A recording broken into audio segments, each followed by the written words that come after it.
Come with me in Louis Vuitton for a day in Mexico City. We'll be visiting every stop in LV's official 24-hour city guide. I'll spill all the exclusive stops, the food, and the prices. Let's go. The guide starts the day at 7 a.m. at Fonda Margarita in Colonia del Valle. To be honest, I wasn't getting a Louis Vuitton vibe from the exterior, but stick around to the end and see why this is in the book. This was one of those places that cooks the food after it's been ordered with fresh ingredients. The food took a while, but it was so worth it. The first thing we ordered was yogurt de frutas. I loved it.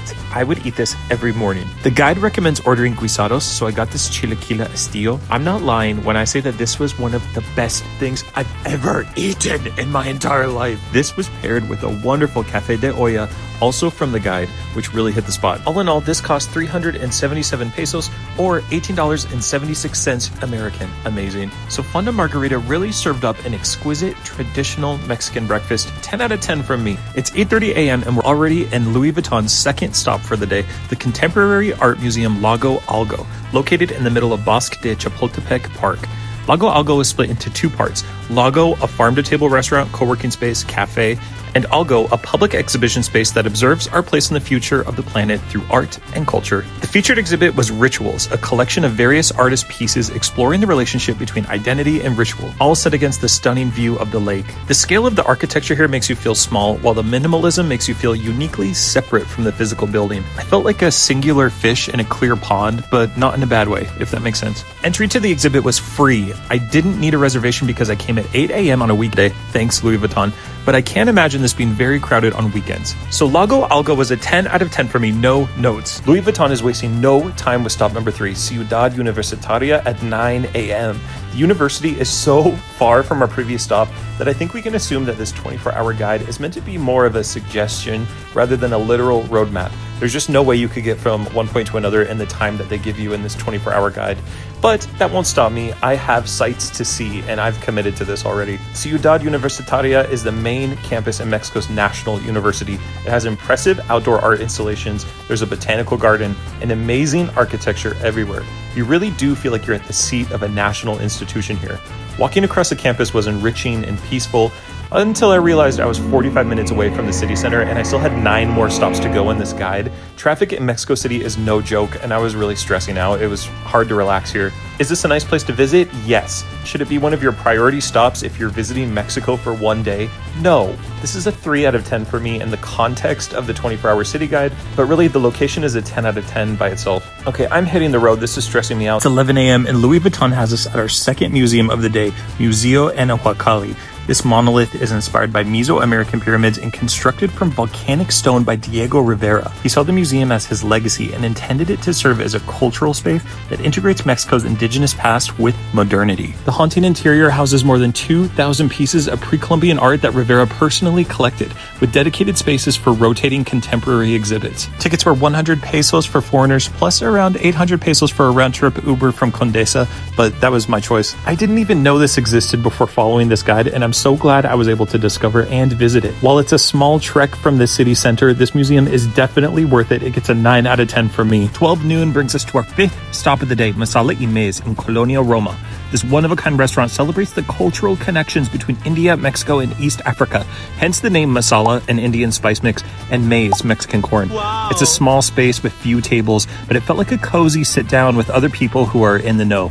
The menu is full of fusion dishes that highlight common threads and unique combinations that are frankly mind-blowing. Louis Vuitton recommended the fried chicken with ghee dipping sauce. This crispy chicken had warm spices, and the buttery ghee was simply luxurious. Other highlights, the samosas and paratha quesadillas, exquisite. Mexican and Indian foods separately are my 2 favorites, so combining them like this was a dream come true. This stop is easily a 10 out of 10 for me. Masala y Maize is only open for lunch and early dinner. It's also extremely trendy right now and definitely requires a reservation. Don't just show up expecting a table. We are 6 stops deep into the Louis Vuitton guide with an afternoon jaunt through Colonia, Roma at 2 p.m. Colonia, Roma is a neighborhood of Mexico City that deserves its own dedicated video, but today I'm beholden to the Louis Vuitton guide and it wants me to shop, so let's go. If you know me, you know my favorite thing to do when traveling is bringing home ridiculously fragile souvenirs, so naturally I found myself at a store called Esperanza Home and picked up some tableware. Here's my full Esperanza haul and how much it all costs. This chicken pitcher and matching capitas, an adobe pig, This bird fruit bowl made out of stone, do you think it was worth it? Bringing this giant glass chicken home was not fun. I basically stuffed it in my duffel bag and held it like a baby for hours on the plane. So thanks to Louis Vuitton, I'm adding this to my collection of priceless trinkets that are extremely impractical to travel with. And who knows what'll be next. Shopping in Colonia Roma gets a 7 out of 10. It felt a little forced in this specific itinerary, and carrying this around for the rest of the day was grueling. We just finished 2 hours of shopping and I'm running low on energy, but luckily Louis Vuitton's 7th stop is a coffee shop, Buna.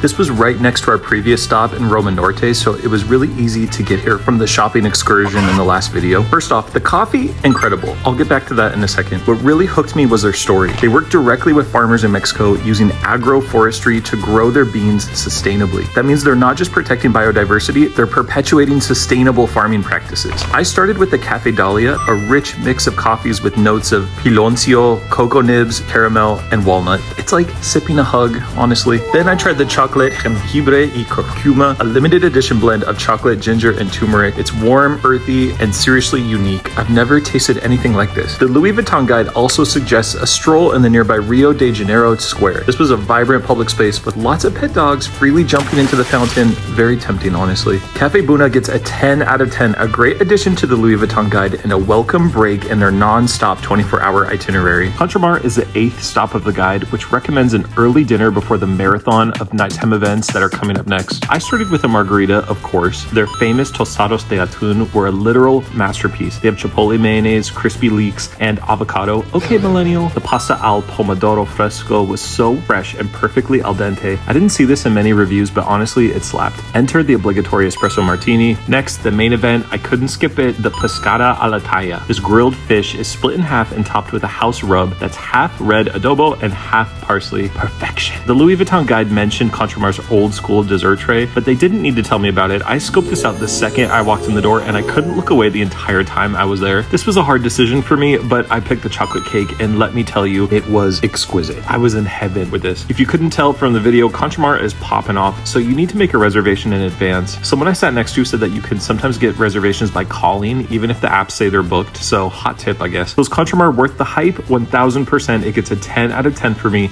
This is a place I would recommend coming back to multiple times for lunch and dinner, so you can try different things on the menu. Handshake Speakeasy is the 9th stop of the guide, and honestly, it's worth its reputation. Handshake is tucked away in Colonia Juarez, and from the outside, you'd never know it's a bar. From the street, a host greets you and escorts you through a discreet set of doors, down a dimly lit staircase, into a glitzy parlor room, and finally to the bar itself. It's giving secret lair, but like for fancy cocktails. The vibe down here is sleek, luxurious, and dark. Let's talk cocktails. I ordered Once Upon a Time in Oaxaca, a mix of mezcal espadín, mint, lime, whey, and absinthe. It's topped with this burning flint to add a smoky flavor and impress the patrons, which it certainly did. I loved it. You know I'm always going straight to the mezcal. Side note, Javier Vampiro was my bartender. I've tagged him below, and he was really impressive with all of these drinks. I saw someone order this peanut butter and jelly, and I had to get it. I felt embarrassingly American ordering it in Mexico City. Pro tip, reservations are a must here. It's hard to get in, being the best bar in the world and all. You get 90 minutes per reservation, so come ready to order and savor every sip. So is Handshake worth the hype? You bet your peanut butter and jelly sandwich it is. If you're a cocktail lover, this is the pinnacle of mixology.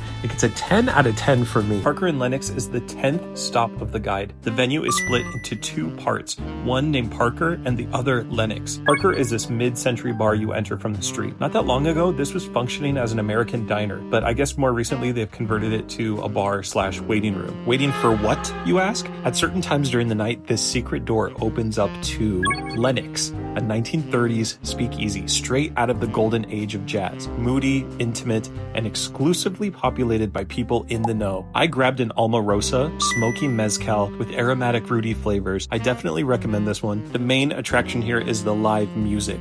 Shows happen at specific times, so a reservation is highly recommended to snag a seat and enjoy the performances. So is Parker and Lennox worth it? I loved it, but I'm a huge jazz fiend. The mystery, the music, the mixology gets an 8 out of 10 from me. Don't let the weird vibes of this entrance fool you. Head up a dimly lit staircase and you'll emerge into the 11th stop in the Louis Vuitton guide, Paramo, a hidden oasis above the bustling streets. The vibe here is hipster nightlife without the pretension. I had taquito amores, a handmade tortilla filled with local vegetables and dressed in a pumpkin seed mole. It's a testament to Paralmo's commitment to using local ingredients and traditional Mexican culinary techniques. Paralmo offers a selection of house mezcal sourced from Guerrero State. But you guys, have you been counting how many drinks I've had so far on this 24-hour whirlwind tour? And we aren't even done yet. So instead, I opted for a water that actually cost me more than my taco. Paralmo is popular, especially on weekends. Reservations are recommended to avoid a long wait. It's an ideal spot for dinner or late night drinks. So is Paralmo worth the visit? Absolutely. With its delicious food, unique ambiance, and excellent service, it's a must visit in Mexico City. I'm giving it a solid 10 out of 10. La Perla is an iconic drag bar in the heart of Mexico City's El Centro district, and it's also the final recommendation in Louis Vuitton's guide. Full of retro decor, Latin pop covers, and energy. More energy than I had after filming 13 recommendations in 24 hours. At this point, my body was running on vibes alone. But was La Perla worth the search? Absolutely. 10 out of 10. Final stop complete, and now I can sleep. Stay tuned for the final summary of 24 hours in Mexico City with Louis Vuitton. I will see you there.